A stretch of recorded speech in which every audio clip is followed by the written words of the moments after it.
பார்வதி பதை அரகர மகாதேவா. அன்பார்ந்த ஆன்மீக மெய்யன்பர்களே, இன்று நமது ஆலயத்தில் மூல நட்சத்திர ஆஞ்சநேயர் பூஜை நடைபெற்றது. சிறப்பான ஒரு பூஜை. எல்லாரும் நல்லபடியா அந்த சுவாமியோட முகத்தை பாருங்க. நான் அந்த சர்க்கிள் பண்ணியிருக்கிறத அங்க உங்களுக்கு ஒரு முகம் தெரியும். நல்லபடியா அதை நல்லா என்லார்ஜ் பண்ணி பாருங்க. அதுல ஆஞ்சநேயரோட முகம் உங்களுக்கு நல்லா தத்ரூபமா தெரியுது.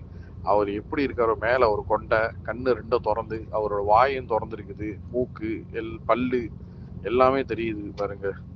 நல்லபடியா சுவாமியை தரிசனம் பண்ணிக்கங்க. வந்தவங்க எல்லாருக்கும் அந்த பெருமானோட அருள் போய் சேர்ந்துருக்கு.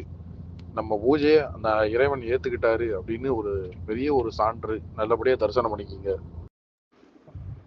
அனைத்து அன்பர்களுக்கும் ஒரு செய்தி. அதாவது இன்று சுவாமியினுடைய பூஜையில் அந்த நல்லா பார்த்தீங்கன்னாக்கா சுவாமியோட இரு கண்களுடைய தரிசனம்.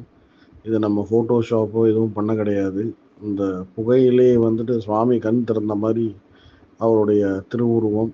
எல்லாரும் சுவாமியை நல்லபடியாக சேவிச்சுக்குங்க.